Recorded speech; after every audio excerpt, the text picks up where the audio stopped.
सचिन ने भावना की शादी में पकड़ा रोशनी का झूठ और सुल्तान की खुली पोल। जानने के लिए देखें पूरा वीडियो। उड़ने की आशा के इस ताज़ा एपिसोड की शुरुआत ही ऐसी होती है कि जैसे पूरे माहौल में एक अनदेखा तूफान आने वाला हो। हर किरदार अपने अपने सच, झूठ और छुपे हुए डर के साथ एक दूसरे के सामने खड़ा है, मगर किसी को अंदाजा नहीं कि आने वाले कुछ पल उनकी जिंदगी की दिशा बदल देंगे। कहानी वहीं से आगे बढ़ती है जहां सचिन, सायली, रोशनी और सुल्तान की उलझी हुई डोरें धीरे धीरे टूटने वाली हैं। रोशनी को इस बात का बिल्कुल भी एहसास नहीं कि जिस शादी में वह सज धज कर शामिल होने जा रही है, वही शादी उसके काले सच का ताला खोलने वाली है और चाबी किसी और के नहीं, खुद सुल्तान के हाथ में होगी। सुल्तान, जिसे रोशनी अपने घर वालों के सामने झूठा चाचा बनाकर पेश कर चुकी है, उसी शादी में मोहित के असली मामा के रूप में मौजूद मिलेगा। और जब सचिन को यह पता चलेगा कि रोशनी ने पैसों के दम पर सुल्तान को अपना नकली चाचा बनाया था, तो सचिन के पैरों तले जमीन सच में खिसक जाएगी। यह वही पल होगा जब सचिन और सायली का डिटेक्टिव मोड एक बार फिर ऑन हो जाएगा और दोनों मिलकर सबूत जोड़ने लगेंगे, सबूत जो आखिर में रेणुका, तेजस और परेश के सामने एक तूफान की तरह गूंजेंगे। पर अभी उस बड़े धमाके से पहले आज के एपिसोड में जो हुआ वो भी किसी फिल्मी ड्रामा से कम नहीं था। कहानी की असली शुरुआत सुबह की एक हल्की सी खुशगवार हवा के बीच होती है, जब सचिन और अनीश भाऊ चाय की चुस्कियों के साथ अपने ही अंदाज में हंसी मजाक कर रहे होते हैं। दोनों की बातचीत हमेशा की तरह मस्ती भरी, हल्की फुल्की चल ही रही होती है कि अचानक सचिन की नजर दूर से आते एक ट्रैफिक हवलदार पर पड़ती है। शुरू में उसे बस यूं ही देखता है, मगर अगले ही पल उसकी आंखें चौड़ी हो जाती हैं, क्योंकि हवलदार बिना हेलमेट के और फोन पर बात करते हुए अपनी बाइक चलाता आ रहा था। सचिन की शरारती मुस्कान फैल जाती है। वह अनीश भाऊ की ओर देखकर धीमे से कहता है, देख अन्या, शिकार खुद चलकर शिकारी के पास आ रहा है, अब तो इसे छोड़ूंगा नहीं। अनीश भाऊ पहले ही घबरा जाते हैं। वो जानते हैं कि सचिन अकड़ में कुछ भी कर सकता है और पुलिस वालों से पंगा लेना कोई छोटी बात नहीं। वह उसे समझाते हैं, कई बार रोकते हैं, मगर सचिन पर तो जैसे जोश सवार था। वह मोबाइल निकालकर रिकॉर्डिंग शुरू कर देता है और कैमरे की ओर देखते हुए बोलता है, ये देखिए साहब, आम आदमी की थोड़ी सी गलती पर चालान फाड़ने वाले खुद कैसे नियम तोड़ते हैं। हेलमेट नहीं, ऊपर से गाड़ी चलाते हुए फोन पर बात। कानून का पालन बस हम लोगों के लिए है क्या? रिकॉर्डिंग के बाद सचिन का जोश कम नहीं होता। तभी उसे कुछ और मजेदार दिखता है। भी हवलदार बड़ी बेफिक्री से अपनी गाड़ी एकदम नो पार्किंग बोर्ड के सामने खड़ी करता है और आराम से चला जाता है। सचिन को मानो जैकपॉट मिल गया हो। अब बनेगा पार्ट 2। वह फिर से रिकॉर्डिंग चालू करते हुए कहता है, नो पार्किंग में बाइक खड़ी, और अगर इतनी सी गलती कोई आम आदमी कर दे तो 5,000 का चालान पक्का। साहब, लोग कानून से ऊपर हैं क्या? रिकॉर्डिंग ऑफ करने के बाद सचिन वहीं नहीं रुकता। वह अपनी गाड़ी से एक भारी सी चैन निकालता है और हवलदार की बाइक में ताला लगाना शुरू कर देता है। अनीश भाव की हालत देखकर लगता है जैसे उनका ब्लड प्रेशर बढ़ रहा हो। भाव, ये क्या कर रहा है तू? आज नहीं तो कल यही हवलदार हमें पकड़ लेगा। रोज रोज घूमना है, कभी न कभी सामने आ ही जाएंगे, मार डालेगा वो। लेकिन सचिन पर किसी की नहीं चलती। कुछ नहीं होगा, और अगर हुआ तो मैं संभाल लूंगा। ताला लगाकर वह पूरे आत्मविश्वास से खड़ा हो जाता है, मानो कोई युद्ध जीतकर आया हो।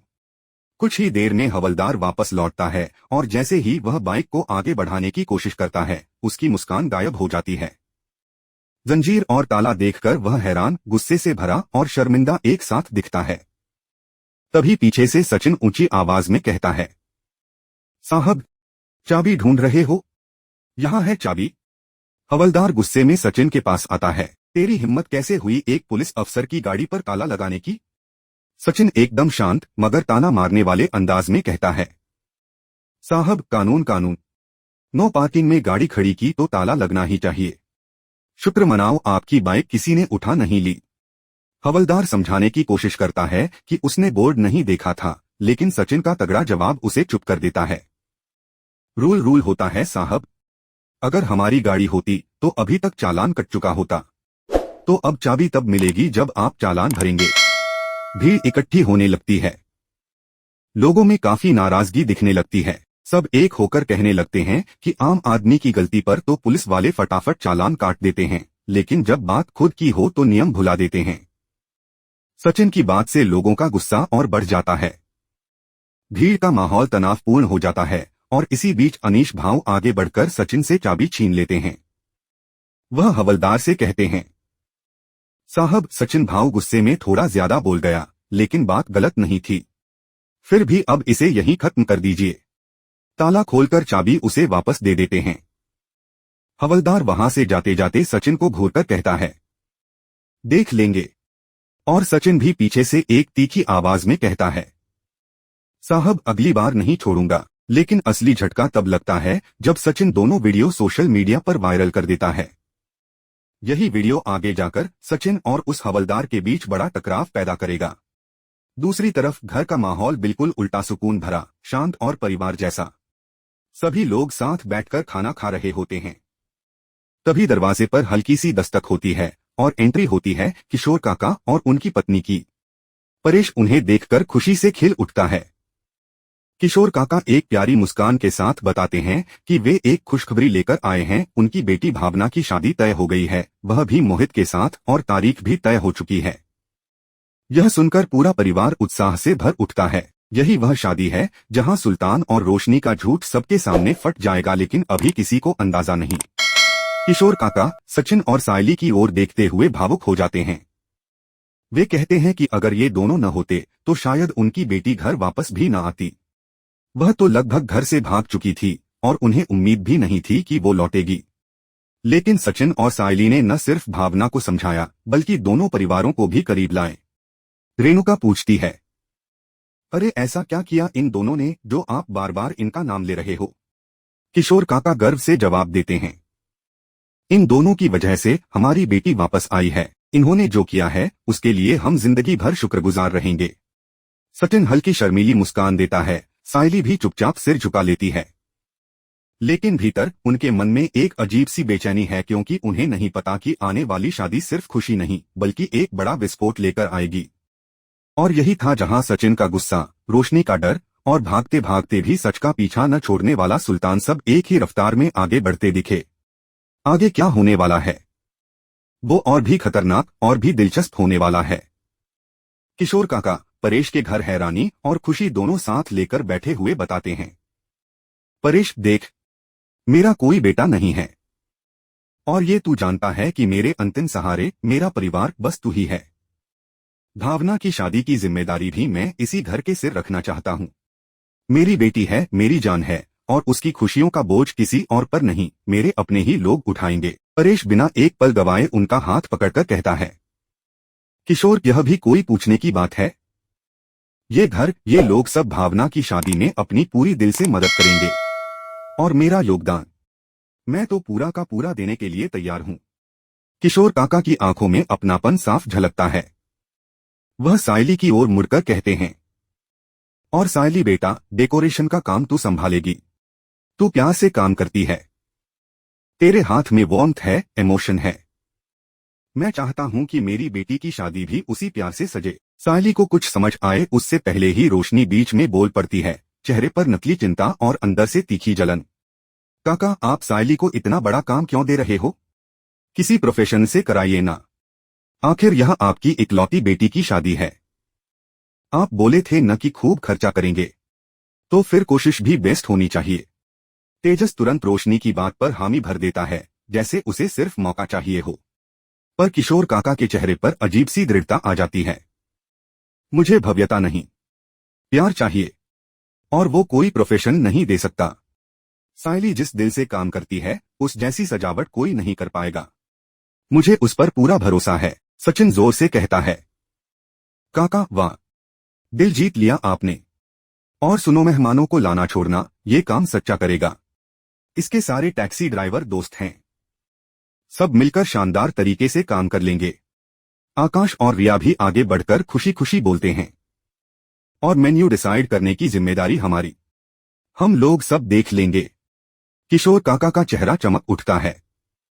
उन्हें लगने लगता है कि आधी शादी का बोझ तो वैसे ही हल्का हो गया। मगर उसी पल कमरे के एक कोने में बैठे तेजस और रोशनी के चेहरों पर उतर आती है एक गहरी खींच, क्योंकि किसी ने उनसे कोई काम नहीं पूछा।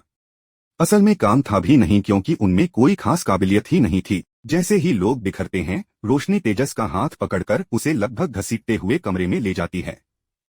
अंदर पहुंचते ही उसकी आवाज धीमी नहीं रहती। तेजस, तुझे दिख रहा है ना, सचिन और सायली की इज्जत दिन ब दिन कैसे बढ़ रही है। और हम तो मानो इस घर में एक्स्ट्रा कलाकार बन गए हैं। पहले सिर्फ काका उनका सपोर्ट करते थे, लेकिन अब आकाशरिया, सनम जी और अब तो बाहर वाले भी सब इनके गुणगान करते फिरते हैं। कोई हमारे बारे में सोचता भी नहीं। अगर ऐसे ही चलता रहा तो वो इज्जत जो रेणुका आई तुम्हें देती थी, वो भी छिन जाएगी। तेजस कंधे उचकाकर बोलता है। ये सब मुझे पहले से पता है बाबू, कुछ नया बताना, तुम तो बस वही बातें दोहराती रहती हो। रोशनी उसे घूरती है। नई बात? ठीक है, सुनो, मेरे पास एक प्लान है। अगर ये प्लान हमने सही तरीके से किया तो इस घर में दोबारा हमारी वैल्यू बढ़ेगी। लोग हमें फिर से नोटिस करेंगे, आदर देंगे। तेजस थोड़ा आगे झुककर पूछता है। कौन सा प्लान? रोशनी उसके कान में धीमे धीमे पूरा प्लान समझाती है। तेजस जैसे ही सुनता है, बिना ज्यादा सोचे सीधे निकल पड़ता है पुलिस स्टेशन की ओर अपने खोए हुए 30 लाख रुपए के बारे में अपडेट लेने के बहाने। पुलिस स्टेशन पहुंचते ही उसकी भिड़ंत उसी ट्रैफिक हवलदार से हो जाती है जिसके वीडियो सचिन ने वायरल किए थे। वो हवलदार भी उसी वक्त डीएसपी के बुलावे पर स्टेशन पहुंचा था। अंदर जाकर डीएसपी का गुस्सा किसी तूफान जैसा फूट पड़ता है। ये क्या हरकत थी? सोशल मीडिया पर 2 वीडियो घूम रहे हैं। तुम बिना हेलमेट के फोन पर बात करते हुए बाइक चला रहे हो, ऊपर से नो पार्किंग में गाड़ी लगा रखी थी। ये सब क्या है? ये बर्दाश्त नहीं किया जाएगा। हवलदार जैसे पत्थर बनकर खड़ा रह जाता है। डीएसपी आदेश सुनाते हैं, 7 दिनों के लिए सस्पेंड। ये सुनते ही हवलदार के चेहरे की सारी रंगत उड़ जाती है और उसी पल उसके मन में एक ही ख्याल उभरता है, इस सब के पीछे सचिन है। बदला लेकर रहूंगा। उधर सचिन सायली को गाड़ी सिखाने के लिए लेकर जा ही रहा होता है कि अचानक उसका फोन बजता है। सायली मजाकिया अंदाज में कहती है, किसका कॉल है? सचिन फोन देखते हुए जवाब देता है, सवारी का है। सायली उसे खेल खेल में डांटते हुए कहती है, वाह टीचर, स्टूडेंट को लेकर आए हो गाड़ी सिखाने और खुद ही जा रहे हो, बहुत ही बढ़िया। सचिन हंसते हुए फोन काटने लगता है तो सायली कहती है, नहीं नहीं काटो मत, बात करो, जाओ काम कर लो, बाद में सीख लेंगे। सचिन थोड़ी देर हिचकता है पर मान जाता है। ठीक है, तू पहले काम निपटा ले, मैं जाकर आता हूं। सायली मुस्कुराते हुए उसे टाटा करती है। दूसरी तरफ जूही अरुण के घर पर उसकी मां को दवाई दे रही होती है। तभी अरुण थोड़ा चिढ़ा हुआ अंदर आता है, पानी पीता है और थकात का सा सोफे पर बैठ जाता है। जूही उसकी मां से मजाक में कहती है, कोई आज बहुत गुस्से में है, चेहरा ही बता रहा है। अरुण चुपचाप कहता है, 3 दिन के लिए सस्पेंड कर दिया है, मूड कैसे अच्छा होगा। दोनों चौंक जाते हैं। जूही पूछती है, क्या? लेकिन क्यों? अरुण गहरी सांस लेकर कहता है, एक गुंडा है, उसी की वजह से। जूही समझाने की कोशिश करती है, पर कोई कारण तो रहा होगा अरुण। उस दिन मैंने हेलमेट नहीं पहना था तो आपने मुझसे भी फाइन लिया था, फिर आपको क्यों सस्पेंड किया? अरुण हल्का सा मुस्कुराता है मगर उस मुस्कान में दर्द छुपा होता है। तुमसे क्या छुपाना, बिना हेलमेट फोन पर बात, ये सब मुझसे भी गलती हो गई थी। किसी गुंडे ने वीडियो बनाकर वायरल कर दिया। जूही थोड़ा उसे छेड़ते हुए लेकिन देखभाल वाले अंदाज में कहती है, आप ही कहते थे कि मां के साथ वक्त बिताने का मौका नहीं मिलता, अब मिल रहा है, इसे अच्छे से इस्तेमाल कीजिए। हो सकता है ये भी किसी बड़ी वजह का हिस्सा हो। अरुण थोड़ा हल्का महसूस करता है। वह जूही को छोड़ने की बात कहता है। जूही मना करती है पर वह जोर देता है, भीड़ बहुत होगी, चलो मैं छोड़ देता हूं। वह अपनी मां से कहकर जूही को लेकर निकल जाता है। इधर सुनसान मैदान जैसी जगह पर सायली गाड़ी को एक अजीब सी घबराहट के साथ देख रही होती है। चेहरे पर डर और होठों पर छोटी सी मुस्कान दोनों साथ। सचिन चाबी घुमाते हुए कहता है, ये जगह परफेक्ट है गाड़ी सीखने के लिए। सायली उसका हाथ पकड़कर बोलती है, यही गाड़ी सीखनी है? ये गाड़ी है, स्कूटी नहीं। सचिन हंसकर कहता है, अरे सायली, ये कोई हवाई जहाज नहीं है कि तू डर रही है। ये मेरी जानेमन है, मेरी गाड़ी। सायली एक प्यारा सा मुंह बनाकर कहती है। ये मुझे भी पता है कि गाड़ी है, और गुस्से में देखो मत, इतना तो आता है मुझे। फिर वह हाथ आगे बढ़ाती है। चाबी दो। सचिन बड़ी नजाकत से उसके हाथ में चाबी रखता है। सायली नखरे दिखाते हुए, थोड़ा मटकते हुए ड्राइवर सीट पर बैठने जाती है। सचिन भी बगल में बैठता है और कहता है, गाड़ी चालू कर, पर धीरे धीरे, और पहले सीट बेल्ट लगा। सायली बेल्ट लगाते लगाते शर्मा जाती है।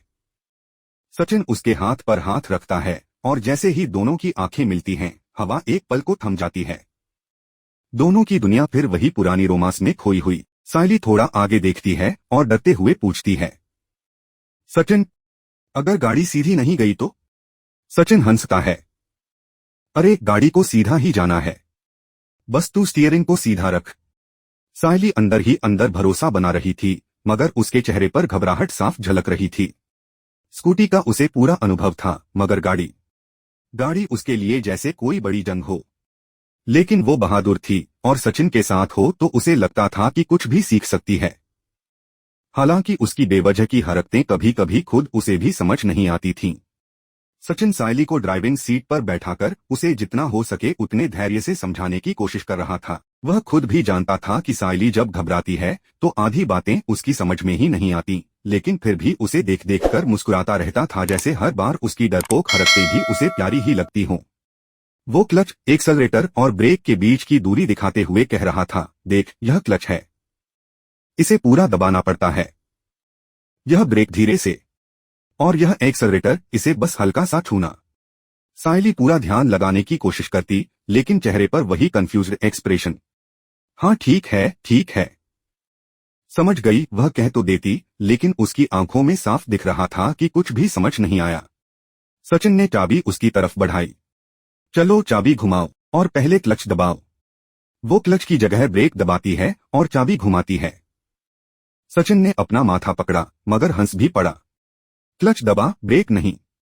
ब्रेक दबाने से गाड़ी चलती नहीं, तू ही आगे आ जाती है। सायली नीचे देखती है, फिर अपनी गलती पर खुद ही हंस पड़ती है। ओह, ये पैर बदलने थे ना। ठीक है, अब करूंगी। सचिन उसे गियर समझाने लगता है। ये पहला गियर, ये दूसरा, ये तीसरा, और ये पीछे वाला रिवर्स। ऐसे आगे जाएगा, ऐसे पीछे। वो हाथों से इशारे कर करके पूरा डैशबोर्ड, गियरबॉक्स, पैडल सब समझा रहा था। सायली बस उसे घूर रही थी, जैसे हिंदी फिल्मों वाली हीरोइन जिसकी आंखों के सामने कोई जादू चल रहा हो। कुछ समझ में आया? सचिन ने पूछा। सायली सिर हिलाती है, हाँ, थोड़ा, मतलब, शायद। वो दोनों एक दूसरे को देखते हुए इतना नर्वस महसूस कर रहे थे कि खुद ही हंस पड़े। फिर सचिन हाथ जोड़कर बोला, चलो गणपति बाप्पा मोरया, बस हमें बचा लेना। सायली भी हाथ जोड़कर बोली, गणपति बाप्पा मोरया, और मेरी गलती हो तो माफ करना। सचिन बोलता है, अब क्लच दबा। सायली फिर ब्रेक दबा देती है। गाड़ी झटका भी नहीं खाती, क्योंकि चालू ही नहीं हुई थी, लेकिन वो खुद घबरा जाती है। अरे सचिन, गाड़ी चल रही है ना?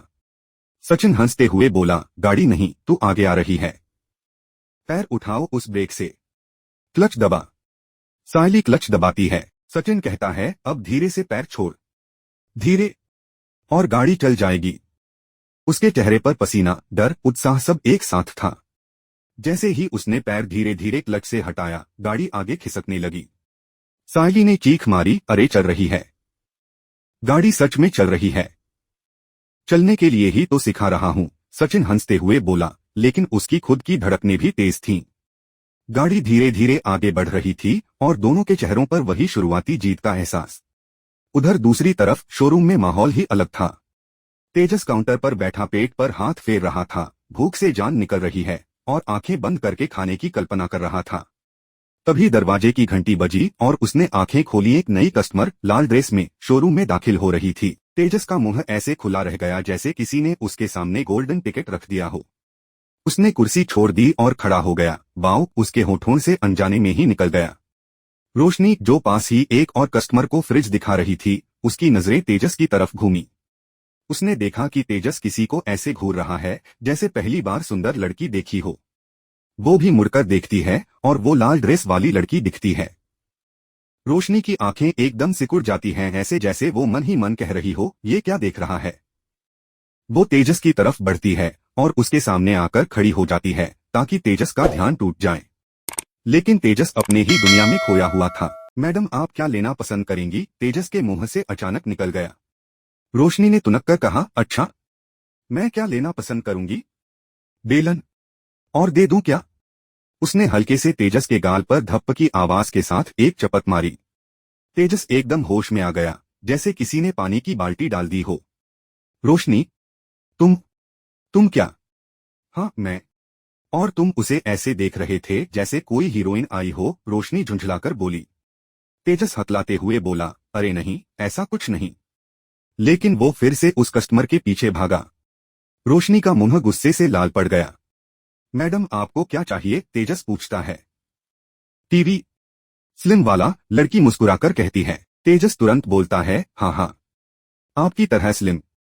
पीछे खड़ी रोशनी का चेहरा देखकर लगता था जैसे किसी ने उसकी चाय में नमक डाल दिया हो। वो मुंह से बिना बोले इशारा करती है, जैसे कह रही हो, तेजस, तेरा गला दबा दूंगी। लड़की शर्मा कर हंस रही थी और रोशनी अपनी जलन को छुपा भी नहीं पा रही थी। तेजस कस्टमर को काउंटर तक लाता है और पूछता है, आपका नाम क्या है? दीप्ति, वो मुस्कुराकर जवाब देती है। तेजस बोलता है, ओह सो स्वीट नाम। रोशनी बीच में कूद पड़ती है, अच्छा, बहुत क्यूट है। बड़ा मजा आ रहा है ना? तेजस बिना उसकी तरफ देखे कह देता है, इनके लिए 5% डिस्काउंट। अरे, हमारे यहाँ कोई स्कीम नहीं है, रोशनी दांत पीसकर कहती है। आज से शुरू की है, तेजस कहता है और आंख मारता है। दीप्ति तेजस को ऊपर नीचे देखकर बोलती है, आपकी बॉडी बहुत अच्छी है। तेजस गर्व से छाती चौड़ी करके, हाँ, बस थोड़ा सा होम वर्कआउट होता है। रोशनी का खून खौल चुका था। क्या वर्कआउट? सुबह उठने की भी फुर्सत नहीं होती इनसे। दीप्ति हंसते हुए कहती है, वो तो मैं इसलिए पूछ रही हूँ क्योंकि मैं डाइटिशियन हूँ। और वह अपना कार्ड आगे बढ़ाती है। तेजस लेने ही जा रहा था कि रोशनी ने उसका हाथ हटाकर कार्ड खुद पकड़ लिया। उसकी आंखों में साफ लिखा था, बहुत हुआ, अब कुछ करना पड़ेगा। इतने में उसका फोन बजा। तेजस बोला, तुम्हारा फोन बज रहा है। रोशनी ने फोन देखा, आई का कॉल था। गुस्से गुस्से में वो दूसरे कोने में चली गई। हाँ आई, बोल। आई ने कहा, क्रिश के स्कूल में पेरेंट्स मीटिंग है। टीचर ने बोला है कि आई बाबा ही आना चाहिए। रोशनी ने चिढ़कर कहा, आई, तू अटेंड कर लेना। मुझे क्यों बुला रही है? आई ने सख्त आवाज में कहा, पेरेंट्स का मतलब पेरेंट्स। तू जाएगी? बस। रोशनी ने होंठ काटकर कहा, ठीक है, करती हूं। लेकिन फोन कटते ही उसका दिमाग फिर से उसी डर में चला गया। सचिन और साली पहले ही ड्राइविंग सीखने निकल चुके हैं। अगर वो स्कूल पहुंच गए और अचानक क्रिश उन्हें देख ले और टीचर को कह दे, वो रही मेरी आई, और अगर वो साइली की तरफ इशारा कर दे। रोशनी की सांसें तेज हो गईं। उसने खुद को एक डरावने ख्याल में फंसते हुए महसूस किया, जैसे सचिन, साइली और क्रिश मुस्कुराकर उसके खिलाफ खड़े हों। नहीं, वह खुद से बोली, कुछ करना पड़ेगा, वरना सब हाथ से निकल जाएगा। शोरूम की भीड़, तेजस की हरकतें, मीटिंग का तनाव और सिर पर मंडराता साइली सचिन का डर, सब मिलकर उसका दिमाग उलझा देते हैं। उसे महसूस होता है कि हालात अब उसके कंट्रोल से बाहर जा रहे हैं और अब अगर उसने कदम नहीं उठाया तो शायद बहुत देर हो जाएगी।